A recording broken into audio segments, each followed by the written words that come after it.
Life का पहले जन्म कैसे हुआ, पहले हम लोग ये जान लें। आज की स्टोरी कहानी लाइफ को लेकर है। हम लोग सभी के घरों में तवा पर रोटी पकता है, ठीक है। वैसे ही पृथ्वी के तवे पे हम लोग पके हैं जी। लेकिन इसकी कहानी क्या है समझ लो। हम सब लोगों के पास लाइफ होता है, जीवन होता है।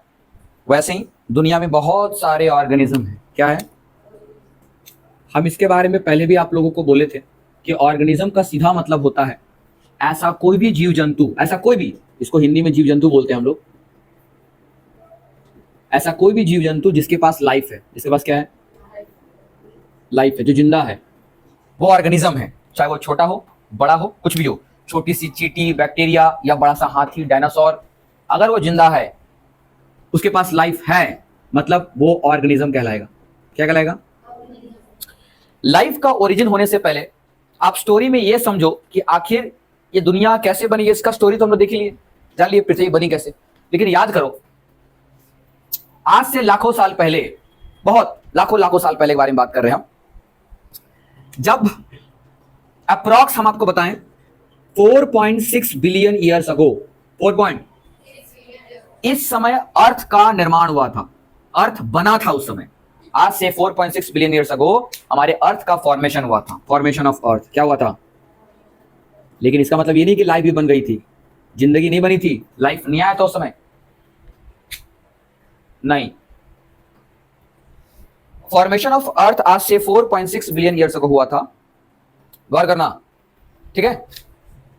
अर्थ जब बना था उस समय अर्थ आग का गोला था, एकदम कैसा था? आग का गोला था, एकदम गोला नहीं, ठीक है। तो जब अर्थ, धरती हमारी बनी, तो पता है हमारी धरती एकदम गर्म तवे की तरह था। कैसा था? गर्म तवे की तरह था। इतना गर्म तवा कि हम लोगों ने इससे पहले ही पढ़ा था कि अर्थ के अंदर 3 पार्ट में डिवाइड किया था, याद करो। एक कोर, मेंटल और अर्थ क्रस्ट। अर्थ क्रस्ट सबसे ज्यादा एरिया तो मेंटल वाला एरिया है, अर्थ क्रस्ट थोड़ा सा एरिया है। अर्थ क्रस्ट पर हम लोग रहते हैं, हम लोग जमीन के ऊपर रहते हैं, ना कि जमीन के अंदर, बस सही है कि नहीं? तो हमारा जो अर्थ क्रस्ट है, आज से बिलियंस ऑफ ईयर्स पहले जब अर्थ का फॉर्मेशन हुआ था, ताजा ताजा एकदम तवा बना था। तो जिस तरह से भट्टी में ईंट पकता है, तो भट्टी में जब ईंट पकता है तो ईंट का रंग कैसा होता है? लाल। तो अगर कोई ताजा ताजा ईंट पके, उस समय ईंट को क्या हाथ लगाया जा सकता है? उसी ईंट से घर बना लोगे? नहीं बना सकते, उसको पहले ठंडा किया जाता है। तो आप कैसे सोच सकते हो कि अगर हमारी धरती पर अगर जमीन बहुत गर्म है, उस समय किसी भी लाइफ का जन्म हो सकता है? नहीं। आपको इसके पीछे का बहुत सारा कहानी समझना पड़ेगा। हम आपको एक अगर फोटो हम दिखाना कोशिश करें, हालांकि उस समय को वो फोटो है नहीं, बट जनरेट किया जा सकता है। तो एआई के थ्रू को जनरेट करके हमने निकालने की कोशिश की है कि अगर उस समय होता तो कैसा होता। उस समय हर तरीके से ज्वालामुखी फूट रहा है, पूरा तरीके से भीतर में जो मैग्मा है वो ऊपर आकर बह रही है, एकदम समझ रहे हो? पूरा ऊपर आकर के बह रही है, पूरा बह रही है लावा की तरह एकदम। हम लोग जानते भी है कि जो मैग्मा अर्थ के अंदर है वो ऊपर आकर अगर बहना स्टार्ट कर दो, उसको लावा बोलते हैं। क्या बोलते हैं? लावा उसको बोलते हैं हम लोग। तो गौर कीजिएगा, जमीन पहले एकदम आग की गोले की तरह गर्म था हमारा अर्थ। उस समय जीवन संभव नहीं था। तो आखिर ये जीवन संभव हुआ कैसे? बहुत कुछ हुआ है पहले। उस समय कुछ स्थितियां थी, हम कोशिश कर रहे हैं कि आपको उस स्थिति को समझाने की हम कोशिश करें। आपको पता है आज से जब अर्थ का फॉर्मेशन हुआ था तो उस समय हमारे पास अर्थ का लेयर में से ओजोन लेयर नहीं था। तो उस समय ओजोन लेयर हमारे पास नहीं था। और अगर हमारे अर्थ के पास ओजोन लेयर नहीं था तो आपको लग रहा है कि सन शांत बैठा रहेगा, अपना यूवी रेडिएशन से पूरी अर्थ को डैमेज कर रहा होगा। आप समझे? उस समय का जो एटमॉस्फेयर था, यानी हमारा जो हवा का लेयर था, जो उसको प्रिमिटिव एटमॉस्फेयर हम लोग बोल रहे हैं, उसको प्रिमिटिव, प्रिमिटिव मतलब होता है पुराना, मतलब पहले का। तो प्रिमिटिव जो एटमॉस्फेयर होता है,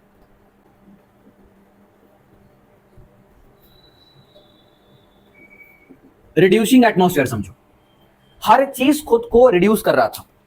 अब ऑक्सीडाइजिंग और रिड्यूसिंग में सबसे बड़ा फर्क ये होता है कि ऑक्सीडाइजिंग किसी चीजों को तोड़कर बर्बाद करती है, बट हमें करना था सृजन, जिंदगी का निर्माण करना था, लाइफ को बनाना था। और बनाने का काम होता है रिड्यूसिंग एटमॉस्फेयर। हालांकि आज ऑक्सीडाइजिंग यानी ऑक्सीडेशन वाला आज एटमॉस्फेयर है, मैक्सिमम चीजों को ऑक्सीडाइज कर देती है, कारण आज ओजोन लेयर बन चुका है। पहले नहीं था, पहले सृष्टि को जन्म देना था। तो उस समय का जो एटमॉस्फेयर है वो रिड्यूसिंग एटमॉस्फेयर था। आज ऑक्सीडाइजिंग एटमॉस्फेयर है, बट पहले रिड्यूसिंग एटमॉस्फेयर था। इस रिड्यूसिंग एटमॉस्फेयर का सबसे बड़ा कारण क्या था कि ऐसा केमिकल्स को रिएक्ट करके बनाने की कोशिश करना जिससे लाइफ संभव हो पाए। हम आपको बस इतना समझा रहे कि उस समय फ्री ऑक्सीजन एटमॉस्फेयर में नहीं था। क्या करें, उस टाइम पर हमारे अर्थ के ऊपर ना ही ऑक्सीजन था ठीक से, जिंदा रहने के लिए कुछ नहीं था, और ना ही धरती पर ठीक से पानी टिकता था। हम ये नहीं बोलेंगे पानी था ही नहीं, पानी बनने के लिए भी बहुत सारे रिएक्शन हुआ है, बहुत सारी केमिकल्स का चीजें हुआ है, धीरे धीरे बर्फ का रूप का ढांचा तैयार हुआ है और धीरे धीरे पानी का जन्म हुआ है। लेकिन पहले गर्म तावा पे आप कभी पानी टिका सकते हो क्या? गर्म तवा पर अगर मान लो अगर पानी छोड़ोगे, गिराओगे, तो देखना ऑटोमेटिक वो पानी एक दो बार ड्रॉप करेगा, उड़ जाएगा। टिकेगा ही नहीं, टिकेगा नहीं, टिकेगा। लेकिन हम कह रहे उस टाइम पर ना ही तो ऑक्सीजन था और ना ही पानी टिकती थी। पानी क्यों नहीं टिकती थी? हमारा जो एटमॉस्फेयर है वो एक तो रिड्यूसिंग है और दूसरा तो हमारा धरती इतना गर्म है कि आग का एकदम गुस्से में एकदम तमतम लाल एकदम, और इतने गर्म में जिसका टेम्परेचर पता नहीं आपको लाखों डिग्री सेंटीग्रेड में होता था, हजारों हजारों लाखों लाखों डिग्री सेंटीग्रेड में टेम्परेचर था हमारी अर्थ का। पहले इतने हाई टेम्परेचर पर कोई भी जीवन टिकना पॉसिबल नहीं है। और सभी लोगों को पता है कि वाटर, पानी 100 डिग्री सेंटीग्रेड पे वेपराइज हो जाती है। अब उसका टेम्परेचर हजारों में, लाखों में, तो क्या पहले पानी हमारे धरती पे टिकेगा? नहीं टिकेगा।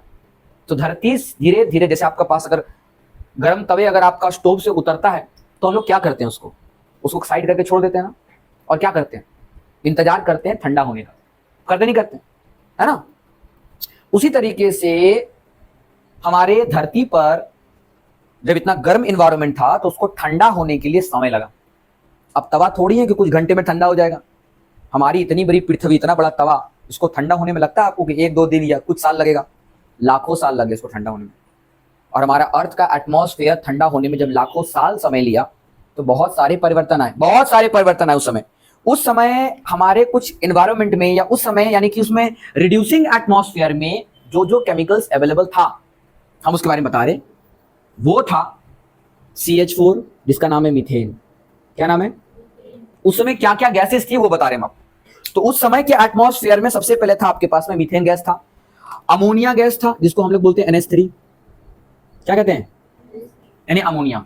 दूसरा था हाइड्रोजन गैस। क्या था? हाइड्रोजन गैस था। तीसरा था वाटर वेपर। चौथा था वाटर वेपर। वाटर वेपर के रूप में था, ऐसा नहीं बोल रहे पानी है ही नहीं, पानी था लेकिन वाटर वेपर के रूप में था। वाटर वेपर अगर बहुत सारा होगा तो किस चीज का जन्म होगा? क्लाउड्स का। किसका? उस टाइम में बहुत सारी क्लाउड्स थी। और आपको पता है एक नया तरीका चल रहा था उस समय। उस टाइम के जीवन पर हमारे एटमॉस्फेयर में इतनी सारी क्लाउड्स था, इतना सारा वाटर वेपर का क्लाउड बना हुआ था, बादल थे, जो बादल तुरंत बनता था और तुरंत बरसता था, तुरंत बरसता था, तुरंत बनता भी था। मतलब क्या हो रहा है आपको? अगर हम ऐसा कहें, आज जो बारिश हो रही है कुछ घंटे होता है, दिन भर 24 घंटा होता है, तो सब परेशान हो जाते हैं, है ना? सब पागल हो जाते हैं। पहले के टाइम पर सालों साल बारिश होता था, कंटिन्यूअस बारिश होता था, विदाउट ब्रेक बारिश होता था, नो ब्रेक, कंटिन्यूअस, लाखों साल तक बारिश चल रहा है, चल रहा है, चल रहा है। अब बोलो कैसे हो रहा होगा? क्योंकि पृथ्वी इतनी गर्म है कि वाटर वेपर अगर बरसने की कोशिश भी कर रही है तो जमीन पर 2-3 बार ड्रॉप मार के वेपराइज, जैसे यहां से बरसा और इधर वेपराइज होकर के फिर से क्लाउड बन गया, तो क्या उसको रुकने का टाइम मिल रहा है? इसीलिए पहले के टाइम पर, प्रिमिटिव अर्थ के टाइम पर भी हमारे पास जो क्लाउड्स इतने सारे थे कि मतलब सालों साल से बारिश हो रहा है, कंटिन्यूअस रैन पहले चलता था। ये साइकिल कर करके घूम घूम के क्या हो रहा है? धीरे धीरे हमारा अर्थ ठंडा होने की कोशिश कर रहा है खुद को, क्योंकि उस समय एटमॉस्फेयर इतना स्ट्रांग था नहीं, तो स्पेस में अपना रेडिएशन फेंक रहा है, स्पेस से बाहर फेंक रहा है अपना रेडिएशन, अपनी एनर्जी, अपनी जितनी टेम्परेचर है उसको लूज करने की कोशिश कर रहा है। कौन? हमारा अर्थ, जो एकदम तमतम लाल एकदम। पहली बार पानी धरती पर कब रुकी होगी? पहली बार पानी धरती पर कब रुकी होगी? तो पहली बार पानी धरती पर रुकी होगी, हम लोग जानते हैं कि 100 डिग्री सेंटीग्रेड पर वाटर वेपराइज हो जाता है, तो रुकने के लिए कम से कम तो 1 डिग्री सेंटीग्रेड कम, 99 डिग्री सेंटीग्रेड चाहिए, समझ रहे हो? यानी लाखों डिग्री सेंटीग्रेड का जो टेम्परेचर था वो जब 99 डिग्री सेंटीग्रेड, 99 डिग्री सेंटीग्रेड जब आया, तब जाकर पहली बार हमारी धरती पर पानी रुकी हुई होगी, थमी होगी। ये नहीं बोल रहे कि बारिश खत्म हो गया होगा, ना, अभी भी गर्म होकर वेपराइज हो रहा था, बट एटलीस्ट टिका होगा। सोचो 99 डिग्री का सेंटीग्रेड का पानी, ठंडा पानी है, बहुत गर्म होगा ना, होगा ना। उस टाइम के ऐसे वाटर को हम लोग बोलते थे हॉट सूप वाटर। क्या बोलते थे? Hot soup water. तो कभी हमारे अर्थ पर हॉट सूप वाटर, आज यहाँ पर रेस्टोरेंट में हॉट सूप पीते हम लोग, हमारी पृथ्वी पहले खुद ही एक बड़ा सा कटोरा था और हॉट ट्यूब था, समझ रहे हो? तो इतना डिग्री पर जो वाटर था हमारे पास में पूरे गर्म था, उसका नाम था हॉट ट्यूब वाटर। समझ में आ रहा है? तो हॉट ट्यूब वाटर क्या था? हमारे ही धरती पर जो वाटर था वही वाटर सबसे पहली बार टिका था धरती पर, लेकिन इतना गर्म था कि हाथ जल जाए। और साइकिल चल रहा था तो धीरे धीरे क्या होगा, ठंडा होगा। पता है सबसे पहला बारिश, ये जो पानी है ना, हम लोग बोलते हैं ना कि जल ही जीवन है। क्यों बोलते हैं उसका कारण ना समझो। जीवन की शुरुआत सबसे पहले जल के अंदर ही हुई। अगर पानी हमारी पृथ्वी पर टिकता ही नहीं तो कभी जिंदगी का जन्म ही नहीं होता, लाइफ कभी नहीं बनती, नेवर। सही मेरा, कभी नहीं बनती। उस समय एनवायरनमेंट में कार्बन डाइऑक्साइड भी था, CO2 भी था, CO2, methane, NH3, ammonia, hydrogen, water vapour, ये सारे चीजें उस समय मेन गैसेस के रूप में प्रेजेंट थी। अब ये सब आया कहां से? पृथ्वी जल रहा था, आग का गोला था, पृथ्वी के अंदर बहुत सारे गैसेस का बहुत सारा अंबार लगा हुआ था। हमारी अर्थ के अंदर जो मैग्मा बाहर निकल रही थी, ज्वालामुखी फूट रहा था, ये सभी से ही ये सारे गैसेस बने हैं। इन्हीं सभी चीजों से ये गैसेस निकलकर हमारे एनवायरनमेंट में घूम रहे थे और घूमकर आपस में रिएक्ट कर रहे हैं। समझ रहे हो? उस समय आपको क्या लगता है, इतने सारे बादल हैं तो ये सारी बादल आपस में टकरा नहीं रही होगी? टकरा रही होंगी ना। तो टकराने पर, जब हम आपको इससे पहले बताएं, बहुत सारे क्लाउड्स आकर जब आपस में टकराते हैं तो जन्म होता है बिजली का, करंट का जन्म होता है। उस समय भी झटकम हजारों वोल्टेज का करंट ऑटोमेटिक जन्म हो रहा था सिर्फ टकराने से। और इसका इंपैक्ट भी कहां पड़ रहा था? हमारे ही अर्थ के एटमॉस्फेयर पर। एक तो सनलाइट तो यूवी रे तो दे रही है, वो भी हानिकारक रेडिएशन है। इतना हानिकारक रेडिएशन के कारण भी हमारे पास इतनी सारी गैसेस को आपस में मिक्स हो रहा था। मतलब कैसे हो रहा है? जिस तरीके से आप लोग घरों में कभी देखे होंगे, आप लोग कभी मिक्सर मशीन चलाते हो तो मिक्सर मशीन में कभी देखना कि आप लोग मतलब बादाम की चटनी बना रहे हो, है ना, कोई कुछ और शरबत बना रहा है, आप लोग मिक्सर मशीन देखना बहुत कुछ डालते हो, है ना। जैसे चाय बनाते हो तो देखना चाय में आप लोग अदरक डाल रहे हो, चाय पत्ती से लेकर के बहुत कुछ डालते हो ना।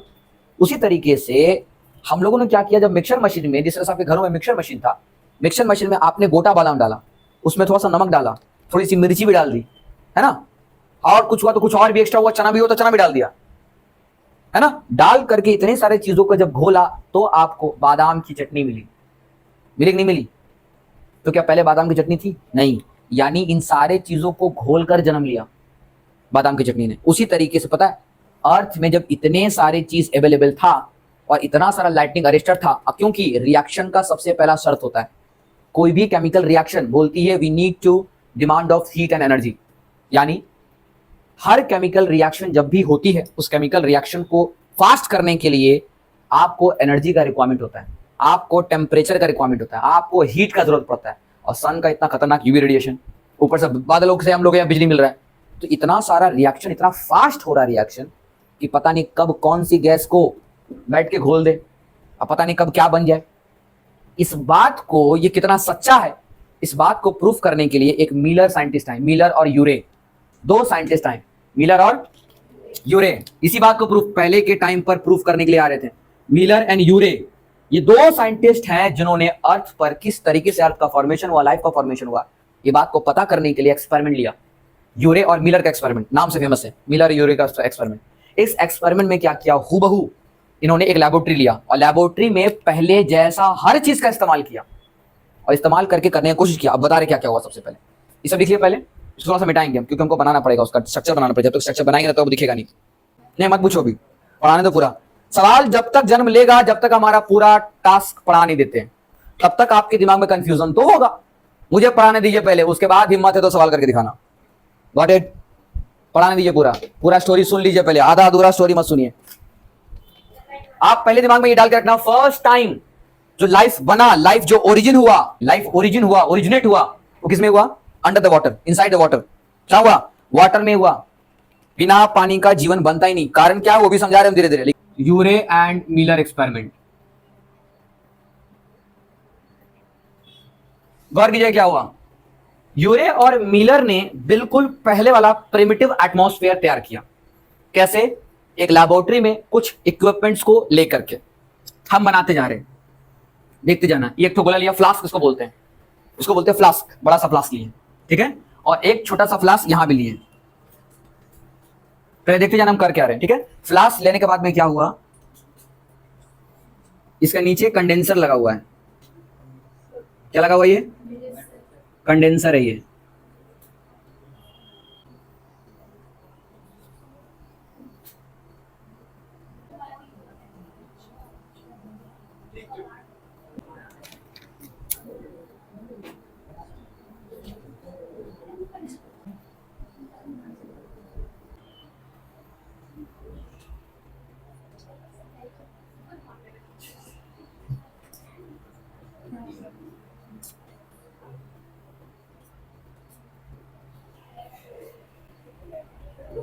क्या हुआ? पूरा लेबोरेटरी ले आए हैं? हाँ तो लाना पड़ेगा ना बाबा, उस समय की कहानी समझाना तो लाना तो पड़ेगा ही, है ना? अच्छी बात है। डिंग डिंग डिंग डिंग डिंग हो गया, चलिए। डिंग डिंग डिंग डिंग डिंग आ रहा, आ जाओ। उड़ने दो थोड़ा सा, ये उड़ा उड़ा उड़ा उड़ा। बता रहे हैं सब क्या है सब।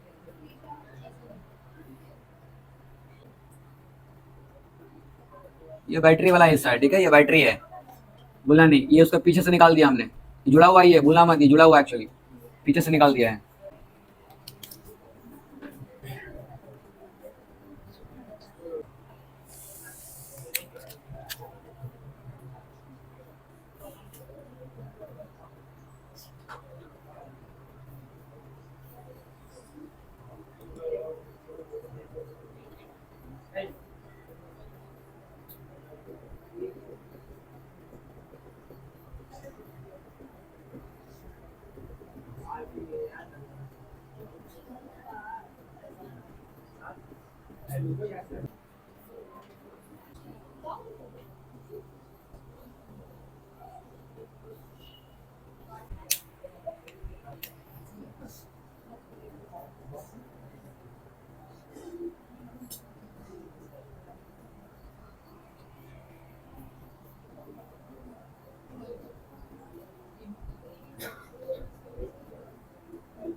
ये आप लोग को बिना बड़े गुरु जी को सुनते ही नहीं तुम।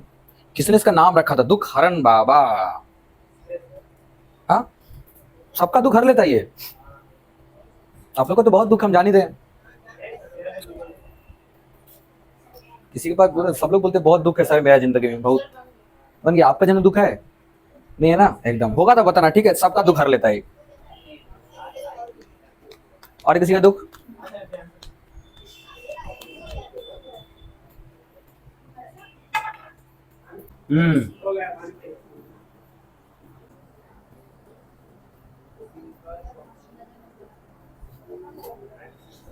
यूरे और मिलर ने एक एक्सपेरिमेंट किया और लेबोरेटरी में कुछ ऐसा ही अरेंजमेंट किया जैसा कभी पृथ्वी के पास हुआ करता था। गौर करना, उन सारी गैसों को लिया जो गैसेस पहले कभी पृथ्वी के एटमॉस्फेयर में थी, पृथ्वी के एटमॉस्फेयर में थी, जिसमें से इसका नाम क्या है? Water, water vapour. ये क्या है? अमोनिया। और ये क्या है? तो उस समय के एटमॉस्फेयर में जो हमारे पास में वाटर वेपर था, अमोनिया था, और क्या था?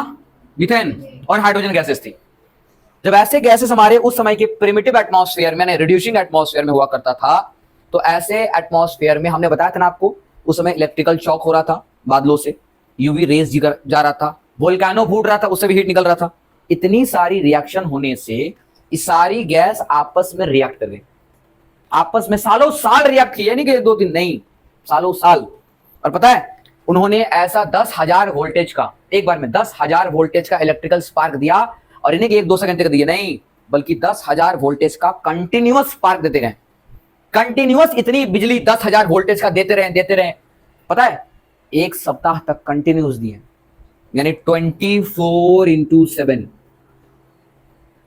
24 घंटा 7 का 7 दिन जब कंटिन्यूअस देते रहे। हुआ क्या यहां पर? गौर करना, एक पानी ले लिया था, डिस्टिल वाटर, पहले ऐसे ही पानी था, डिस्टिल वाटर ही था, डिस्टिल वाटर जाकर के गर्म होने का सोर्स लगा दिया, यहां पर पानी गर्म होगा, ये हीट सोर्स है, हीट सोर्स मतलब होता है पानी यहां गर्म हो रहा है, जैसे पानी गर्म होगा, पानी गर्म होकर वाटर वेपर बनेगा। इस पाइप के थ्रू यहां वैक्यूम पंप क्यों लगाया गया? वैक्यूम पंप का मतलब होता है कि जो भी फालतू गैसेस है उसको निकाल दिया गया, एयर जो होता है ना, एयर मॉलिक्यूल को निकाल दिया गया। तो यहां से वाटर वेपर उठ करके इस पाइप के थ्रू जा रही है, कहां पर? वाटर वेपर इस इलेक्ट्रिकल स्पार्क से होते हुए पास होंगे, समझे? और वो पानी फिर से नीचे जाकर ठंडा होगी, ये कंडेंसर, पानी ठंडा होगा तो वाटर वेपर बन जाएगा बूंदों की तरह, पानी की बूंदों की तरह। ये पानी की बूंदों की तरह जब इकट्ठा होगा फिर से पानी जाएगा, फिर से गर्म होगा, और ये साइकिल चल रहा है करोड़ों बार, इतनी बार चला है कि गिनती नहीं है। इतना स्पार्क, इतनी करोड़ों बार ये साइकिल कंटिन्यूअस चला है कि पता है 7 दिन के बाद इनको, इतने छोटे से एक्सपेरिमेंट में 7 दिन के बाद यहां पर एक गंदा पानी मिला उनको, तो धुंधला सा एकदम, एक ऐसा पानी मिला जिस पानी के अंदर में कुछ ऑर्गेनिक कंपाउंड्स था, कुछ कार्बन कंटेनिंग ऑर्गेनिक कंपाउंड्स था, जिसमें अमीनो एसिड मिला, न्यूक्लिक एसिड मिला, सिंपल शुगर मिला। अब कई लोगों को बुद्धि में ये भी नहीं जा रहा सर सब है क्या, ये सब कुछ केमिकल्स का नाम है, ये सब वही केमिकल्स हैं जो आप लोगों के अंदर बैठा हुआ है, ये वही केमिकल्स है जो इन सबके जितने भी ऑर्गेनिज्म है सबके अंदर में ये सारी केमिकल्स मिलती हैं। हम लोग भी एक केमिकल्स का ही रूप है। तो सोचो हमारी पृथ्वी तो इतना बड़ा लैबोरेटरी है, सबसे बड़ी लैबोरेटरी तो हमारी पृथ्वी खुद है। इतना बड़ा एक्सपेरिमेंट चल रहा था तो लगता है कि 7 दिन में पूरा होगा, 10 दिन में, 10 साल में, लाखों सालों तक एक्सपेरिमेंट चल रहे थे। लाखों सालों के बाद ऐसा ही चीज यानी हमारी पृथ्वी पर इतना कंटिन्यूअस रैन, बारिश बारिश पे बारिश हो रही है, होते होते पहले जब 99 डिग्री सेंटीग्रेड हुई होगी तो पानी पहली बार धरती पर टिक के रुका होगा। उस समय वाटर हॉट शू वाटर कहलाया, और पानी के अंदर ही सबसे पहला लाइफ का ओरिजिन हुआ इन्हीं सब केमिकल से। पहले जो एनिमल्स थे ना, वो एनिमल्स केमिकल खाने वाले एनिमल्स थे, एनिमल्स भी नहीं बोलेंगे हम ना, पहले एनिमल था ना कोई प्लांट था।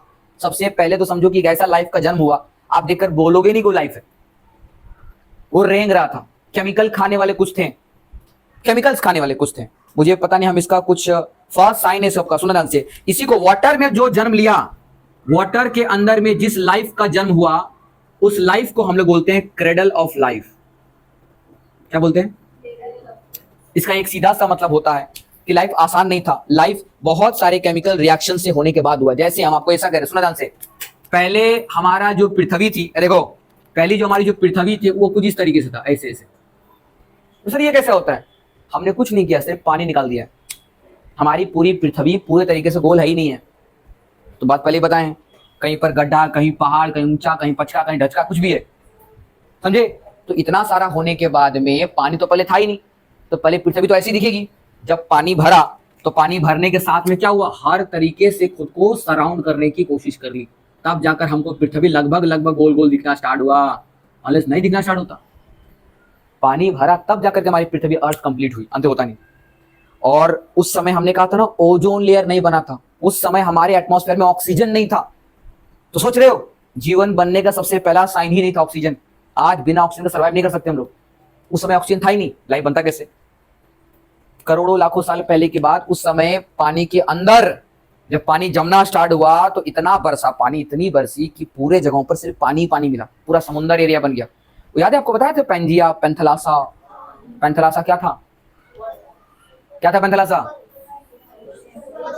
सुपर ओशियन, यानी जो सुपर ओशियन हमें दिख रहा है वो सबसे बड़ा महासागर था। एक ही महासागर था उस समय, वही उसी महासागर के अंदर में सबसे पहले लाइफ का जन्म हुआ।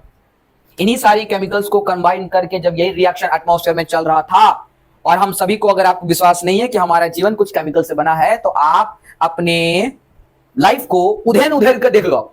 उधेन उधेन समझते हैं? उधेन का किसको उधेना बोलते हैं? आप घर में जब तकिया रखा रहता है, उसको तकिया को चीर फाड़ कर उसके एक एक धागा उधेन देते हैं एकदम, समझ रहे हो? किसी बच्चे को जाकर के कोई दे दो, कोई भी मान लो ऊन दे दो या कुछ कपड़ा दे दो, कुछ भी स्वेटर वगैरह दे दो, देखना, या किसी चूहे को दे दो, वो एक एक धागा को निकाल निकाल के फेंक देगा, समझ रहे? तो आप अपनी जीवन, अपनी शरीर, अपनी बॉडी को उधेन उधेन कर देख लो, आपको अपनी बॉडी के अंदर सिर्फ केमिकल्स ही मिलेगा। सच्चाई है ये, केमिकल्स ही मिलेगा, पूरी जगहों पर केमिकल्स है, समझे? हम लोग ये बात आखिरी में पढ़ेंगे कि हमारा जीवन सेल से बना हुआ, बट वो सेल्स किससे बना हुआ? पूरा चीज केमिकल से बना हुआ है।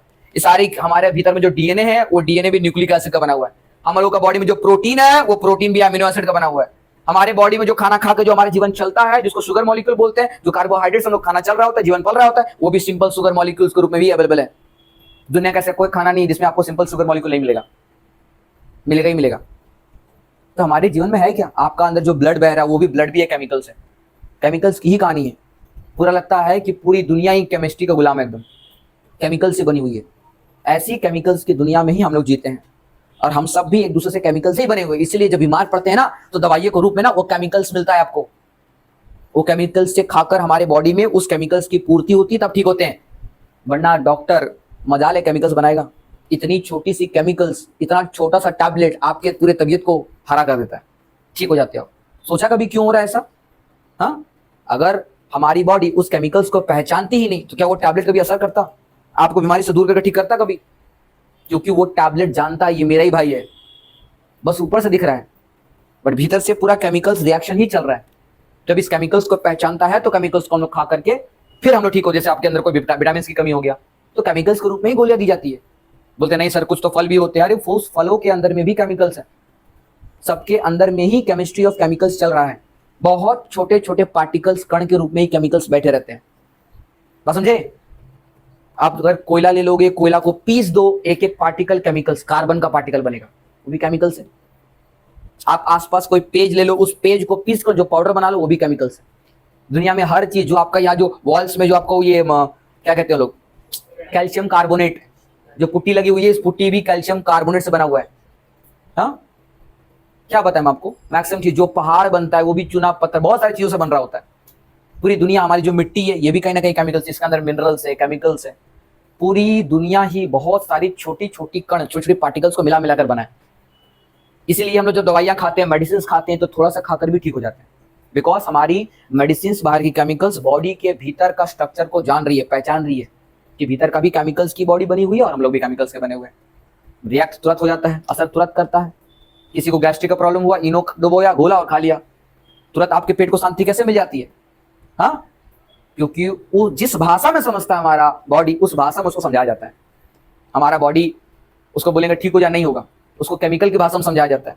अब इनो डाल रहे हैं हम, अभी ठीक हो, बोला हाँ आप ठीक होंगे, अभी बात समझ में आ गई, समझ में आया? तो इसी तरीके से धीरे धीरे जब लाइफ का जन्म हुआ, धीरे धीरे मतलब बिना ऑक्सीजन का, पहले ऑक्सीजन था ही नहीं कभी, ये बोला नहीं, पहले कभी भी ऑक्सीजन हमारे पास में था ही नहीं। उस समय पता है आपको, जो पहला जीवन बना वो खुद हमारे समुंदर के भीतर में इतनी सारी केमिकल्स भरा हुआ जिसका कोई अंत नहीं है। इतना सारा केमिकल्स जो बना रिएक्शन होकर के वो कहां गया? समुंदर के नीचे तो दफन होकर बैठ गया। अब समुंदर का पानी पता है इतना प्रोटेक्शन का काम किया कि यूवी रे, सन मतलब यूवी, जो सन से जो यूवी रे आ रहा है वो वाटर के ऊपर लेयर पे तो काम कर रहा है लेकिन नीचे ज्यादा नहीं घुस पा रहा है। यानी धीरे धीरे जैसे जैसे वाटर के गहराई में जा रहा है, यूवी रे का जो ताकत है, स्ट्रेंथ है, वो खत्म हो जा रहा है। तो ना ही पानी के अंदर यूवी रे पहुंच पा रहा है, ना ही पानी के अंदर कोई लाइटनिंग अरेस्टर हो रहा है, यानी ऐसा ना ही कोई शॉक लग रहा है, बादलों को कोई झटका लग रहा है, ना कोई इलेक्ट्रिकल कोई भी करंट शॉक लग रहा है, ना ही वोल्केनो का हीट जा रहा है अंडर वाटर, क्योंकि धीरे धीरे पृथ्वी ठंडी हो रही है और सारी पानी जमना स्टार्ट हो गया। तो ऐसा सुइटेबल जगह जहां पर वाटर लाइफ को बनने के लिए एक प्रोटेक्टिव लेयर तैयार की। क्या की?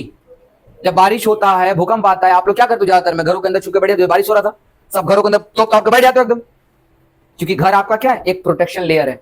आपको भरोसा है कि जीवन तो यही संभव है, जब तक घर के अंदर रहेंगे तो जीवन ठीक है, बाहर में भी उथल पुथल हो रहा है, जाएंगे तो मारे जाएंगे। सेम बिल्कुल ऐसा ही काम हो रहा था उस समय कि जीवन सबसे पहले जब बना तो एक केमिकल्स के रूप में समुद्र के नीचे, यानी पहला जीवन की शुरुआत अंडर वाटर बना। क्या बना? तो बोला नहीं, सबसे पहले जीवन की शुरुआत कहां हुई? पानी के अंदर। कहां हुई? अब गौर करते जाओ, जितनी बातें हम आपको सिखा रहे हैं, हो सकता है कि कमिंग आने वाले टूर्स में इस सारी बातों को हम लाइव दिखाएंगे आप लोगों को ले जाकर, इस सारी मॉडल्स के रूप में आप लोगों को हम लाइव दिखाएंगे। इसलिए एक सीरीज ले रहे हैं, हम इसको पूरी लाइफ को जोड़ रहे हैं, जो सेल की कहानी आपको पढ़ाएंगे वो दिखाएंगे भी। इसके बाद भी कई सारे चीजों को जो पढ़ाते चले जाएंगे, उसका पूरा ट्री, पूरे चीजों को आपको दिखाएंगे, समझाएंगे। तो इस बात के लिए घबराइएगा नहीं, तो हम आपको वही पढ़ाएंगे जो आपको दिखाने की हम हिम्मत रखते हैं। तो आपको लाइव प्रूफ हम जरूर देंगे, बस आप लोगों को मेरे साथ बने रहना होगा, इससे ज्यादा कुछ नहीं चाहिए। We need to be time, मुझे समय दीजिए, आप अपना टाइम मुझे दीजिए, बहुत कुछ सिखाएंगे। तो आपको बता रहे हैं हम, पहले सुना ध्यान से, पहले जो लाइफ था उसका नाम था प्रोजिनोट। क्या नाम था? प्रोजिनोट। हम लोग उस ऑर्गेनिज्म का नाम बोल रहे हैं जो इस दुनिया में बहुत पहली बार आई। क्या आई? देखो ध्यान से, प्रो मतलब होता है प्रिमिटिव, पहला, जिनोट मतलब होता है जनरेशन, पहली जनरेशन। दुनिया की सबसे पहली लाइफ अंडर वाटर जिसका जन्म हुआ, दैट इज अ प्रोजिनोट। इसको प्रोजिनोट, बहुत सारे साइंटिस्ट लोगों ने इसको प्रोजिनोट का नाम दिया। इसका एक ही मतलब है कि एंसिस्ट्रल ऑर्गेनिज्म, यानी सबसे पुराना ऑर्गेनिज्म, सबसे पहला लाइफ जिसके अंदर जन्म लिया। और वो खाती क्या थी? समुद्र के नीचे बैठा हुआ केमिकल्स खाती थी।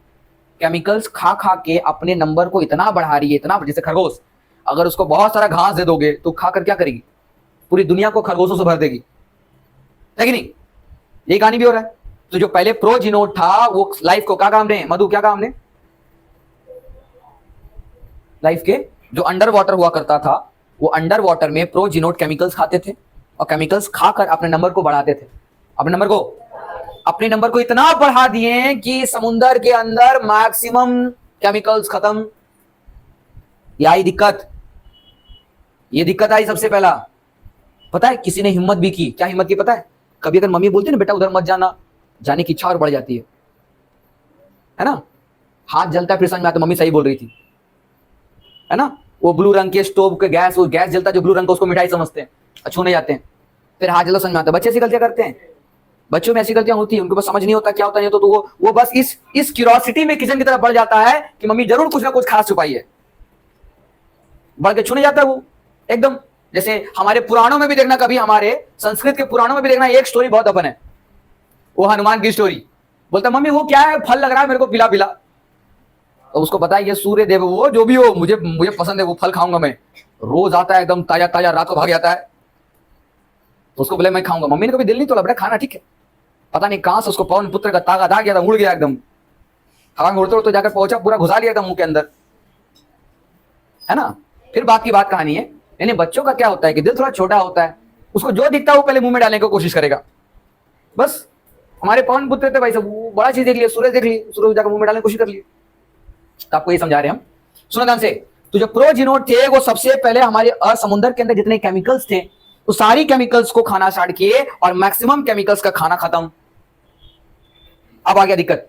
कुछ ऐसे भी प्रोजीनोड थे जो सोचने का कोशिश किए, बोले क्या आओ चलो थोड़ा ऊपर से होकर आते हैं, इधर उधर तो बहुत घूम लिए, हो सकता है कुछ ऊपर छुपा हो, समझे। ऊपर गया, ऊपर जाकर कहता मुझे से ऊपर गया एकदम, अरे भाई साहब पानी के ऊपर तो धमाका चल रहा था, इधर से यूवी रेज, इधर से वोल्केनो का इरप्शन चल रहा है, पता नहीं कौन सा आग का गोला गिर रहा है ऊपर में, समझ रहे हो।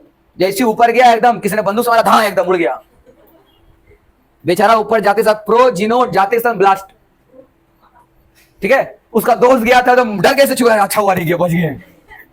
भाग के जाता मम्मी पता है एक दोस्त था मेरा, था ही बस वो, अब है नहीं वो चला गया। बोला माने, बोला अब ये समझ में आ गया उसका ऐसा होता। सभी लोगों ने मना किया, पेरेंट्स ने मना किया ऊपर नहीं जाने का, है ना। ऊपर जो जाता आता ही नहीं वापस। बोला कैसा कौन सा दुनिया है, जरूर कुछ अच्छा होगा, उसको कुछ अच्छा मिल गया होगा इसलिए आ ही नहीं रहा होगा उसको नीचे बोरिंग जिंदगी। तो ऐसे कई लोग ऐसे प्रोजीनोड थे जो बोलते हम छुप कर जाएंगे, तुम कान निकालें, कान निकाला, कान गायब। धीरे धीरे इस तरह से जीवन चल रहा था, समझो कि उनको फिर समझ में आ गया था कि बाहर कुछ तो हो रहा है। जब नेचर में इतने सारे प्रोजीनोड बन गए, प्रोजीनोड का नंबर इतना सारा बढ़ गया कि पूरे समुद्र में प्रोजीनोड घूम रहे हैं, इधर कीड़े मकोड़े, इधर कीड़े मकोड़े, सब रेंगते हुए उड़ रहे हैं और सब केमिकल्स ही खा रहे हैं। लेकिन दिक्कत आ गया, जब केमिकल्स धीरे धीरे खत्म, केमिकल्स ही उनका फूड था, वो सारी फूड्स खत्म हो गया। अब त्राइमाम, अब बोले अब क्या होगा। नेचर ने, मतलब समझो इतनी बड़ी नेचर ने जब, तो नेचर भी तो भाई सब बहुत बड़ी चीज है, जो कर रहा है सब तो नेचर के हाथ में होता है। तो नेचर ने भी, देखो ध्यान सुनाओ, जब ऐसा चीज हुआ त्राइमाम, मतलब मान लो कि इस समय में क्या करते हैं ना, वह सब लोग इतना सारा झगड़ा करना स्टार्ट कर दिया आपस में, तो बोला कुछ भी हो जाए बस खाना तो चाहिए, फूड तो चाहिए। और पता है फूड को बनाने के लिए नेचर ने पहली बार एक ऐसे ऑर्गेनिज्म को भेजा जो ऑटोट्रॉफ्स था। अब सर ये क्या है, क्या समझिए, जो अपना खाना खुद बना सकता है। यानी नेचर ने अब ऐसे ऑर्गेनिज्म का जन्म कराया उसी अंडर वाटर में जो फूड बना सकता था। क्योंकि जो पहले थे ना, उससे पहले हेटेरोट्रॉप्स थे। पहले ना मतलब समझा दे रहे हैं आपको, कहानी बहुत भयानक है, सुनिएगा ध्यान से। एक है आपके पास ऑटोट्रॉप्स और एक है आपके पास में हेटेरोट्रॉप्स। तो ऑटोट्रॉप्स का मतलब होता है जो अपना खाना स्वयं बनाता है। क्या बना रहा है वो, इटसेल्फ, है कि नहीं। जो अपना खाना स्वयं नहीं बना रहा है बल्कि दूसरे के खाना को खाकर जिंदा रह रहा है, उसको बोलते हैं हेटेरोट्रॉप्स। तो बस सोच कर देखो, पहले दुनिया ऑटोट्रॉप्स से ना हेटेरोट्रॉप्स, यानी पहले दुनिया में जो जन्म लिया था प्रोजीनोड, वो पहले हेटेरोट्रॉप्स थे, बनाया खाना को खाकर जिंदा रहते थे। जब खाना खत्म हो गया तो त्राइमाम हुआ। उस समय क्या हुआ, नेचर ने एक नया मोड़ लिया। उस मोड़ में ऐसे जीव, ऐसे ऑर्गेनिज्म का जन्म हुआ जो अपना खाना खुद बना सकते थे, दैट मींस ऑटोट्रॉप्स, यानी एक्वाटिक प्लांट का जन्म हो गया था। यही है जो ऑटोट्रॉप्स था, ये कोई और नहीं था बल्कि एक्वाटिक प्लांट था। पहली बार दुनिया में प्लांट आए जिनको आप लोग आज भी पहचानते हो और जानते हो। उस समय प्लांट्स ऐसे नहीं थे कि एकदम पेड़ आ गया, जड़ आ गया, पत्ते उत्ते, ऐसे कुछ नहीं था उस समय। उस समय एक सिंगल सेल था, एक सिंगल छोटा सा एकदम बिंदी जैसा, एकदम वो भी नहीं दिखेगा ठीक से, ऐसा ऐसा था पहले प्लांट। यही प्लांट क्या करता था कि फूड बनाता था, वो भी किससे? सन का लाइट से। सन का लाइट से फूड बनाता था, फूड बना बनाकर अवेलेबिलिटी किया। लेकिन नेचर तो कोई भी चीज आसान से देगी, ऐसा हो नहीं सकता। नेचर का मोड देखिए, नेचर ने सभी प्रोजिनोड को एकदम अनाउंसमेंट करके बता दिया, देखो है ना, सुनो सुनो सुनो हमारे प्रोजिनोड वासियों सुनो। अंडर वाटर प्रोजिनोड को सुनाया, आपके दुख का समाधान है आया, आपके लिए फूड अवेलेबल करा रहे हैं, बस एक है शर्त। ये जो ऑटोट्रॉप्स जो प्लांट बन रहे हैं, एक्वाटिक प्लांट दे रहे हैं हम आपको, इससे एक सबसे खतरनाक गैस निकलती है, वो आपके लिए टॉक्सिक हो सकता है, मतलब जहरीली। उससे बच जाओगे तो जीवन पा जाओगे। इस एक्वाटिक प्लांट का उस प्रोजिनोड के लिए जो पहला टॉक्सिक गैसेस था, उसका नाम था ऑक्सीजन। बिल्कुल सही, उनके लिए ऑक्सीजन जहरीली थी, जैसे हमारे लिए CO2 जहरीला है। बात समझे? हमारे अंदर अगर कार्बन डाइऑक्साइड है और बंद ही रह जाए तो बताओ हम सब सरवाइव कर पाएंगे? तो हम लोगों के लिए CO2 टॉक्सिक है ना, इसीलिए उन लोगों के लिए O2 टॉक्सिक था। मरता क्या ना करता, बोलता जो है भेज। देखते तो कोई अपना जीवन छुप कर बिता रहा है, कोई कुछ बाहर आता, खाना खाता, फट से घुस के भी जाता, बस। बट कितना देर तक बकरे की अम्मा कब तक खैर मनाएगी? कभी ना कभी कटने को तो आएगी, क्योंकि धीरे धीरे अब एक्वाटिक प्लांट का नंबर बढ़ रहा था। इतना ज्यादा एक्वाटिक प्लांट का नंबर बढ़ गया कि पूरी समुद्र के नीचे में पूरी प्लांट का वर्चस्व स्थापित हो गया। हर जगह पर समुद्र के नीचे प्लांट का जीवन चल रहा है। अब किस चीज का प्रोडक्शन कर रही वो? ऑक्सीजन का। इतनी सारी जब ऑक्सीजन का प्रोडक्शन की, अब जो कोना में घुस कर बैठा था ना, ऑक्सीजन कौन है? मौसी वो तुम्हारी खोलो। नहीं मेरी कोई मौसी नहीं, मेरी मौसी पीछे साली मर गई। नहीं खोलो, नहीं खोलता मैं। तो कुछ लोग बच गए, बोले कोई बात नहीं, उसको पीछे जाकर धप्पा दे, धप्पा, बस खत्म। ऑक्सीजन के कारण जितने भी प्रोजिनोड्स थे, पहले जितने भी ऑर्गेनिज्म थे, सारे मारे गए, क्योंकि टॉक्सिक थी वो। क्या थी? अब सोच के देखो, अगर अचानक से CO2 का लेवल आज के टाइम पर और अभी से बढ़ना स्टार्ट हो जाए, पॉल्यूशन बढ़ना स्टार्ट हो जाए और धीरे धीरे बढ़ता जाए, तो बताओ इन फ्यूचर कोई भी जिंदा बचेगा? हाँ, चाहे वो मास्क लगाए, ऑक्सीजन सिलेंडर पीठ पे लाद के घूमे, कोई फर्क नहीं पड़ता। कहीं ना कहीं से पीछे से धप्पा दे देगी और आप बस गए। समझे? सेम कंडीशन उस समय चल रहा था। मजे की बात समझो, जब प्रोजिनोड सारे खत्म होना स्टार्ट हो गए, पहले के जो ऑर्गेनिज्म थे सारे जो केमिकल्स खा गए, हाइड्रोट्रॉप्स खत्म होना स्टार्ट हो गए, अब ऑटोट्रॉप्स बना। ऑटोट्रॉप्स इतने बन गए, इतना फूड अवेलेबल हो गया जिसकी कोई हद नहीं है। लेकिन सबसे टॉक्सिक जहर था उस समय क्या? ऑक्सीजन। उन लोगों के लिए ऑक्सीजन टॉक्सिक था, हम लोग के लिए थोड़ी। अगर उस समय एक्वाटिक प्लांट ऑक्सीजन लेकर नहीं पहुंचती तो क्या हम लोग का जन्म होता? नहीं होता। इतना सारा जब अंडर वाटर ऑक्सीजन स्टार्ट हो गया, तो पता है यही ऑक्सीजन वाटर के अंदर से, वाटर के जो वाटर है, वाटर के अंदर से यही ऑक्सीजन बाहर निकलना स्टार्ट हो गई। कहां? अब ये ऑक्सीजन जब बाहर निकली, भाई साहब समझे ध्यान से, बड़ा इंटरेस्टिंग टर्म, वो प्रोजिनोड कहां निकाला था, कहां उड़ गया? ये ऑक्सीजन बाहर निकालेगी, छोड़ेगा यूवी रे। तो पहली बार जब समुद्र के अंदर से जब ऑक्सीजन गैस बाहर निकली, बेचारे निकली एकदम दुकेले निकली, दिया अकेले अकेला बना दिया एकदम। देखो सिंगल सिंगल ओ में तोड़ दिया।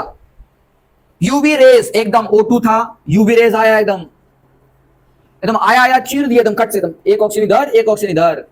इसको बोलते हैं नेसेंट ऑक्सीजन। क्या बोलते हैं? नेसेंट ऑक्सीजन मतलब होता है अकेला ऑक्सीजन, सिंगल ऑक्सीजन। तोड़ दिया इसको। बोला तोड़कर क्या मिला? जितने ऑक्सीजन समुद्र से निकले मैक्सिमम ऑक्सीजन को तोड़ दी। लेकिन ऐसे भी ऑक्सीजन था जो यूवी रे से बच जा रहा था, है ना? वो तो सांप से गेम खेल रहा था, यूवी रे इधर से आएगा, हम इधर से निकल जाएंगे।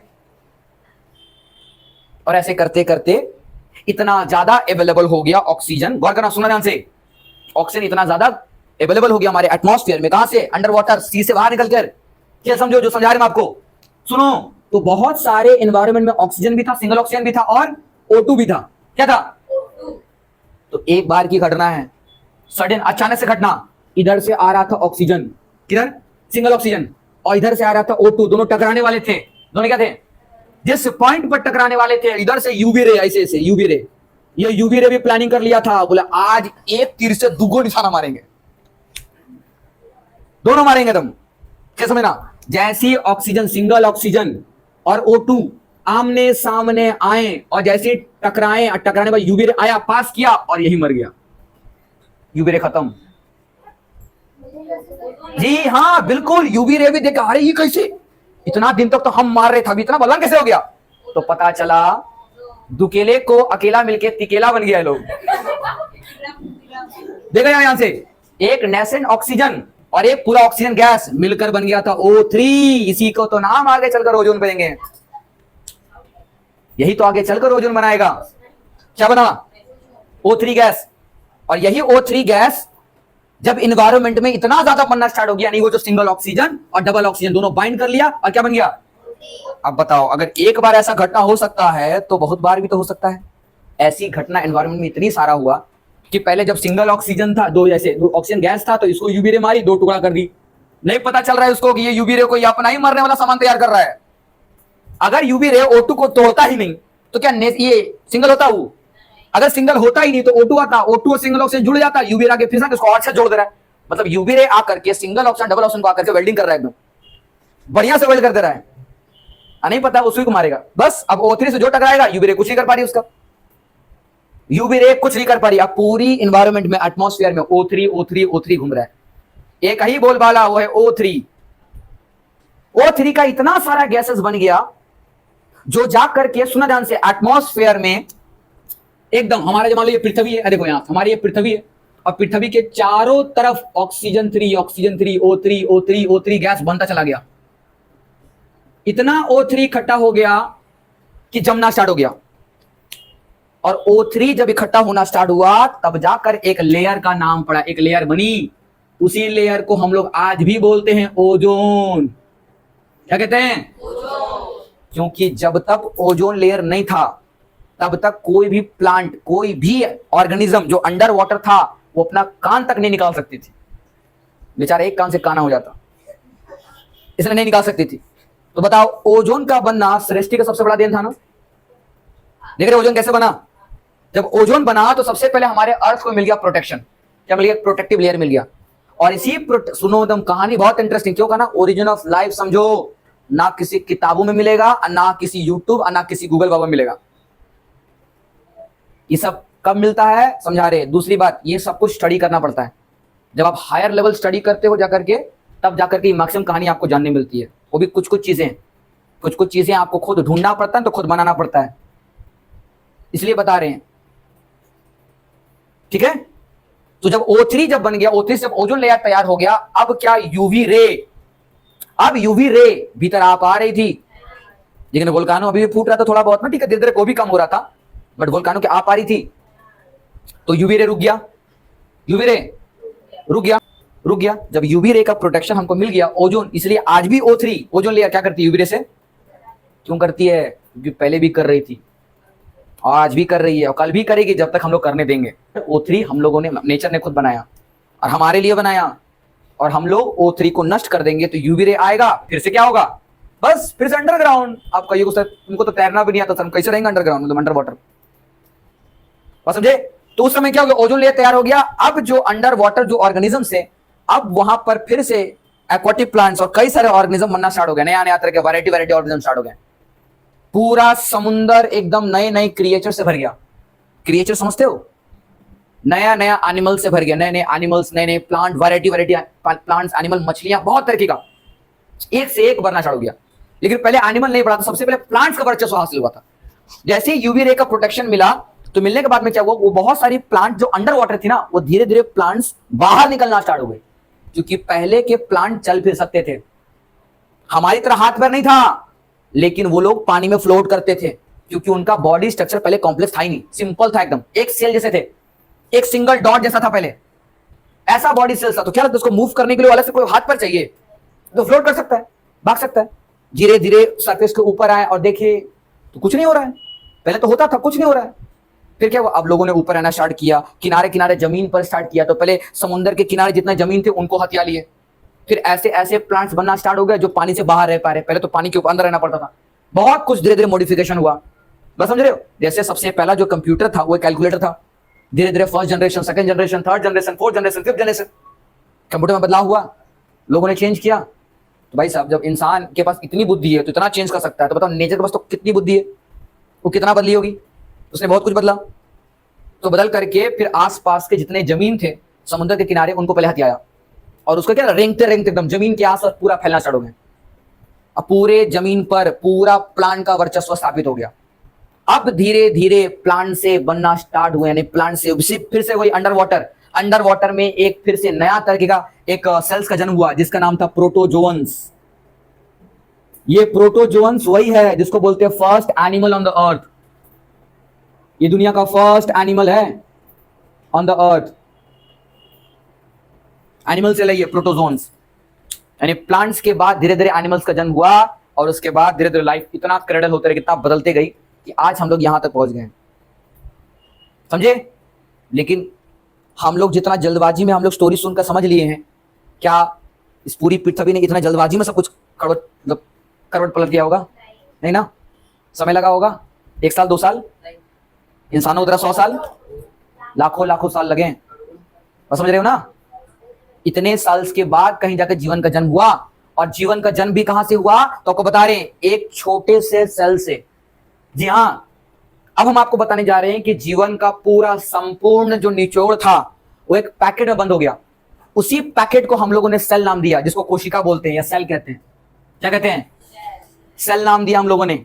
दुनिया का सबसे पहला सेल बना। लेकिन इस सेल का खोज तो उस समय तो नहीं हुआ, उतना इंसान तो स्मार्ट नहीं था, नाम देना स्टार्ट कर दिया। इस सेल को भी सेल नाम देने वाले साइंटिस्ट थे रॉबर्ट हुक। कौन थे? ओके। और ये कब दिया था? 1665, 1665। उस समय रॉबर्ट हुक 1665, यानी आज से ज्यादा समय बात नहीं कर रहे हम। उस समय कोई साइंटिस्ट पागलपन सरफिराई होगा जो अपनी जिंदगी का कसमकस को छोड़ करके उस जिंदगी के पीछे पड़ रहा है जिसको कभी आंख से देख ही नहीं सका, लेकिन फिर भी उसको देखने के लिए माइक्रोस्कोप तैयार किया। आपको माइक्रोस्कोप दिखाए थे पिछली क्लास में।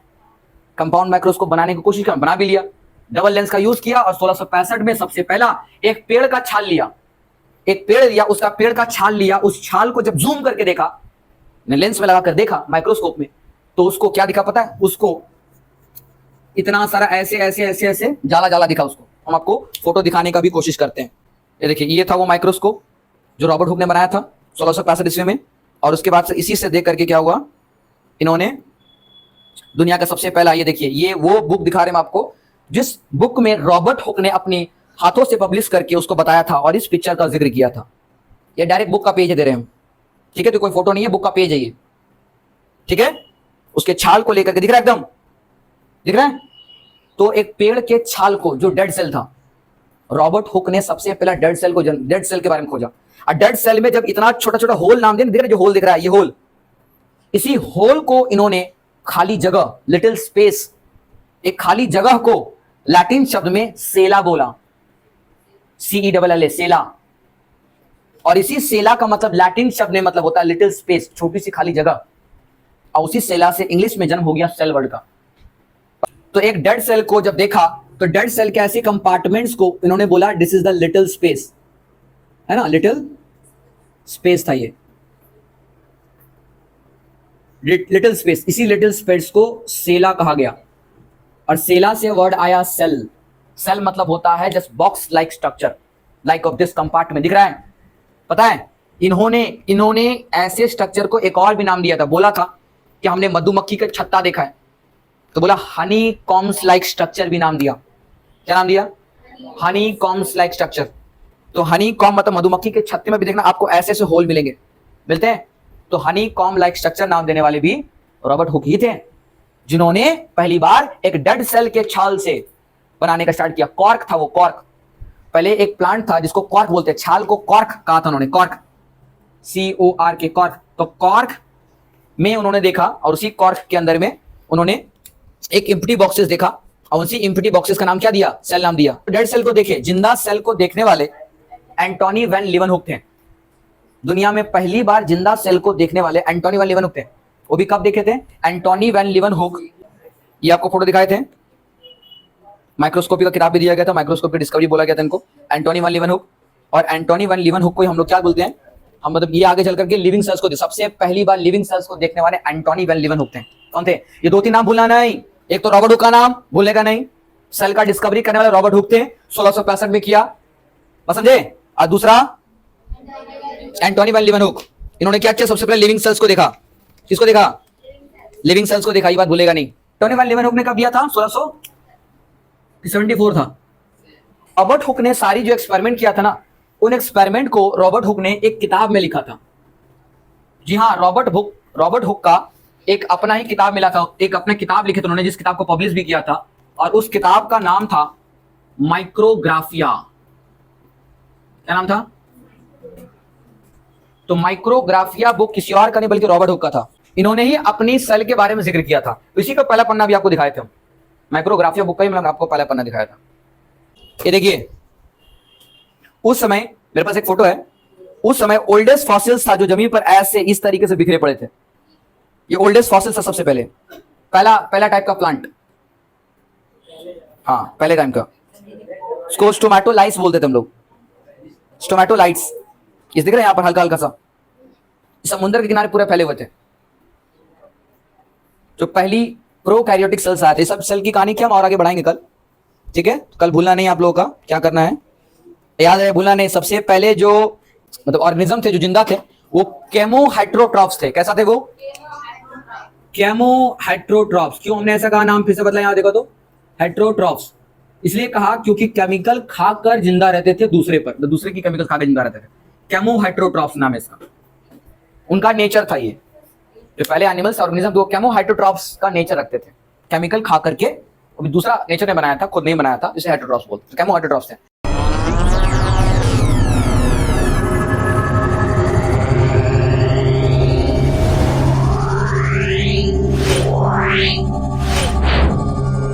Yeah.